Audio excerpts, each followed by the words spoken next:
Okay, so let's get into this. Imagine this really bright, almost like clinical ramen place in Tokyo, not your usual cozy spot. Right. And Gary Stevenson, our guide for this journey, he's sitting opposite his old boss, Caleb. And Gary notices Caleb's fingers. He describes them as sort of sausage-like thick. Huh. Odd detail. Yeah.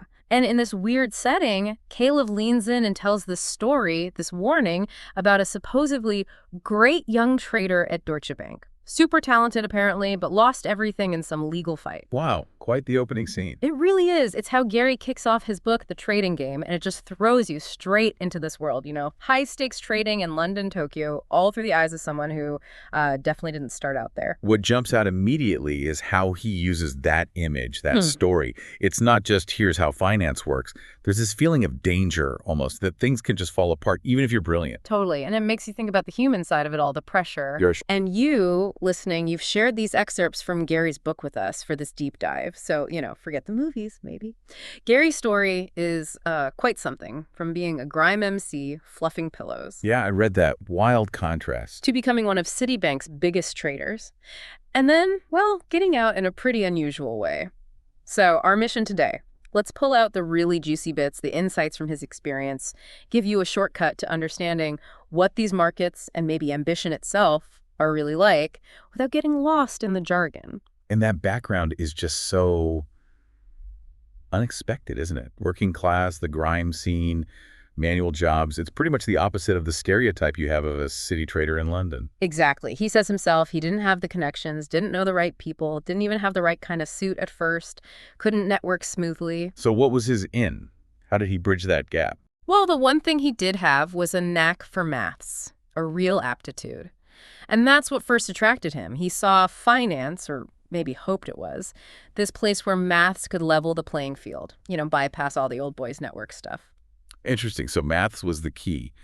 But how does someone like that even get on the radar? Like there was that competition he entered, the trading game.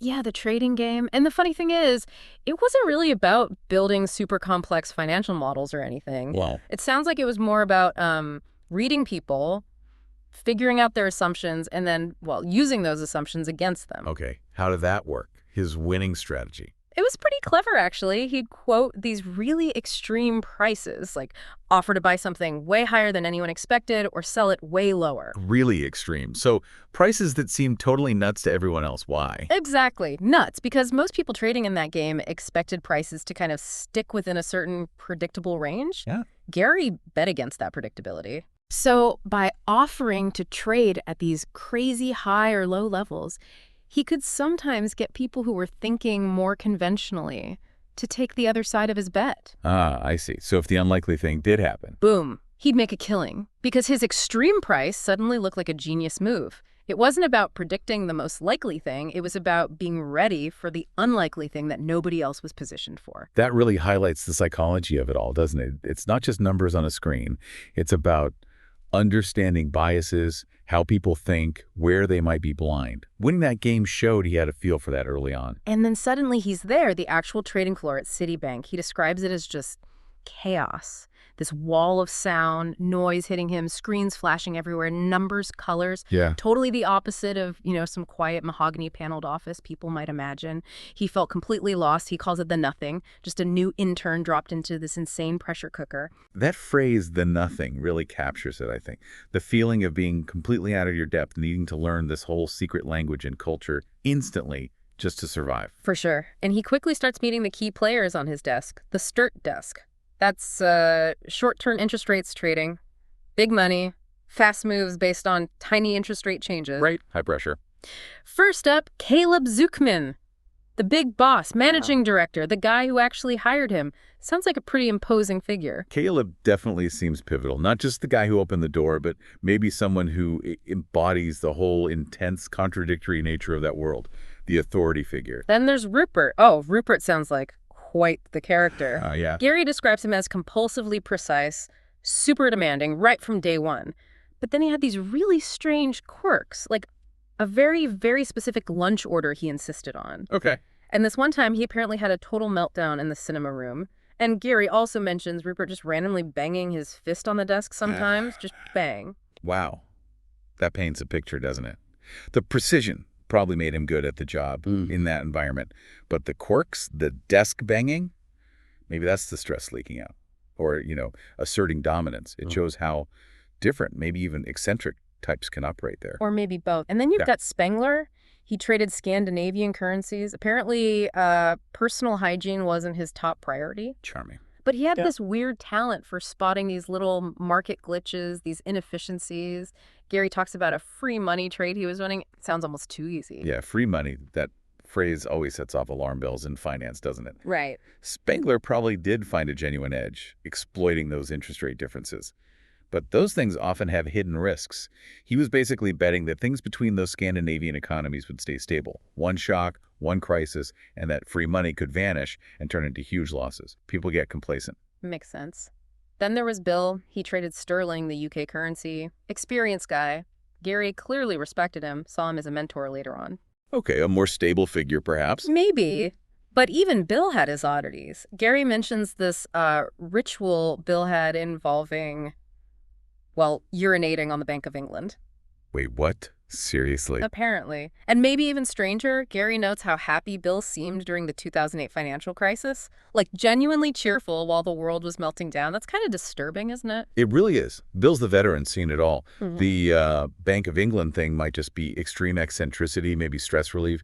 But being happy during the crisis, it suggests maybe he'd positioned himself to profit from the fall, which traders do. Yeah. Or maybe it shows a certain detachment, focusing on the game Yeah. and not the real-world chaos it was causing. And the last one Gary mentions from the core team is JB. Started off volatile, Gary says, and then seemed to really struggle later on. Had this explosive reaction when he lost money trading. Ah. He sounds like a walking example of the immense pressure, the emotional toll it takes. JB's story really hits home, I think. The constant pressure, the wins and losses being so immediate and personal, it's a recipe for emotional volatility. It shows not everyone makes it, even if they have potential. The burnout is real. Beyond the individuals, though, Gary talks a lot about the social side, how important it was just to fit in, the heavy drinking culture, especially with the brokers. He has this great line about brokers being paid to be friends, and he even admits adopting a more Essex lad kind of persona himself to try and blend in better. That social game is crucial. Information, relationships, their currency on the floor. Good relationships with brokers mean better info, better trades. Yeah. So the pressure to conform, even if it means playing a role, is huge, especially coming from outside that world. Then, bam, 2008 hits, the global financial crisis. And Gary gives us the seat right on the trading floor as it happens. Must have been intense. Totally surreal, he says. They're making huge amounts of money, record profits for the desk, while the whole banking system is literally about to implode. And there was this attitude among some traders, this cynical view, that they were too big to fail anyway, that a bailout was inevitable. That really lays bare the disconnect, doesn't it? Yeah. Profiting wildly while the world burns and kind of expecting a safety net. It raises serious questions about incentives, moral hazard, the whole system. But interestingly, Bill, the Bank of England guy, Gary, says he made a lot of money too during the chaos. But his reaction to the eventual government bailouts was surprisingly grounded, almost philosophical. Maybe his experience gave him perspective. Perhaps he saw the bailout as necessary, but knew it didn't fix the underlying problems. A bit more nuanced than just, great, we're saved. Could be. And then we circle back to Spengler and his free money Scandinavian trade during all this. Yes, still going. Apparently, it looks so simple, so safe on the surface, but the hidden risk, the thing Spengler seemed to ignore, was colossal, the entire global banking system collapsing. Exactly. That's the point about hidden risk. His trade might look fine in normal times, but 2008 showed how connected everything was. If the system had totally failed, his small edge would be nothing, and the losses could have been catastrophic. You have to think about those low-probability, high-impact events, the tail risks. So amidst all this, Gary himself starts climbing. He gets good, really good, becomes one of the bank's top traders. Right, his own trajectory takes off. Yeah, and he talks about this bet he made after the big earthquake in Japan, went completely against what everyone else was thinking and made a ton of money. Shows his confidence growing, trusting his own analysis. That Japan trade is a key moment, isn't it? Shows he wasn't just following the herd. He could see things differently and had the guts to act on it. But with that success comes, more pressure. Managing a massive trading book, needing to keep delivering those results, constant pressure. Always the next trade. And then he gets moved to the Tokyo office. And the vibe there was totally different. Much quieter, he says. More isolating. Especially after the buzz and the craziness of the London floor. The big shift. And that's when he starts feeling off. He uses the phrase dead inside, even though, on paper, he's still this massively successful trader. That move to Tokyo seems huge. All the external stuff is still there. The money, the status, but the internal feeling, the fulfillment, is gone. Maybe the quietness, the isolation, gave him space to realize the London buzz wasn't enough anymore. Yeah, I think so. Which leads him eventually to decide he has to get out. He's just completely disillusioned with finance, feels it's pointless, like measuring swimming pools, is his famous analogy. That's such a powerful image for meaninglessness, isn't it? Totally. And the stress is getting to him physically, too. He's having health problems. The internal conflict is massive. It really speaks to that bigger question of finding purpose in work. The money's great, sure, but if you feel the work itself is empty, it can just eat away at you. Classic burnout story, in a way, but with extremely high stakes. And Caleb's role in his exit is fascinatingly ambiguous. How so? Well, Gary says Caleb seems supportive sometimes, but also seemed to be putting up roadblocks, dragging out the process of him actually leaving Citibank, setting up endless meetings that didn't go anywhere. Classic corporate stuff, maybe. Why would he do that? Could be lots of reasons. Maybe Caleb genuinely didn't want to lose a star trader. Maybe it was just bureaucratic inertia. Or maybe a tactic to try and make Gary change his mind. It definitely shows how hard it can be to walk away from that kind of job, even when you desperately want to. The golden handcuff.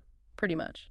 But eventually they grant him sick leave, and Gary has this moment of clarity, realizing the bank didn't actually have that much power over him in the end. Oh, the spell is broken. Yeah. And then the final act, leaving the bank, and he describes changing out of his expensive suit into a 7-Eleven convenience store vest. Wow. That image. It's incredibly symbolic, isn't it? Taking off the trader uniform, the identity, and putting on something completely ordinary. It's like a visual statement.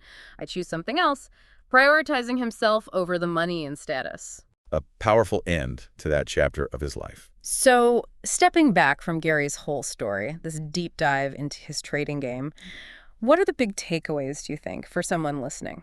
The first, it hammers home that markets aren't just cold, hard numbers. They're driven so much by human beings' fear, greed, bias, psychology. Understanding that seems just as vital as the economics. Yeah, definitely. Second, that idea of free money. Be deeply, deeply skeptical. There's almost always a hidden risk somewhere. And sometimes it's a massive one you haven't seen. Good point. What else? And third, maybe the most universal one. External success, the money, the job title. It doesn't guarantee feeling good inside. It doesn't automatically equal fulfillment. Gary's story is a stark example of that. Absolutely. And we saw how that whole high finance culture, while maybe exciting at first, can also be really corrosive, really damaging over time. For sure. And maybe the biggest lesson from Gary himself is the importance of questioning things. Questioning assumptions, questioning the way things are done. His ability to think differently was key, both to his trading success and ultimately his decision to walk away. Well said. And he leaves us with that final, raw question, doesn't he? Thinking about someone else who seems to have it all figured out, he asks, what the fuck has he got that I don't? Yeah. It's a really provocative thought to end on. It pushes you, listening, to think about your own definition of success. Beyond the obvious stuff, the money, the career ladder. Yeah. What actually matters to you? What does having it really mean? Definitely something to chew on after we finish up here.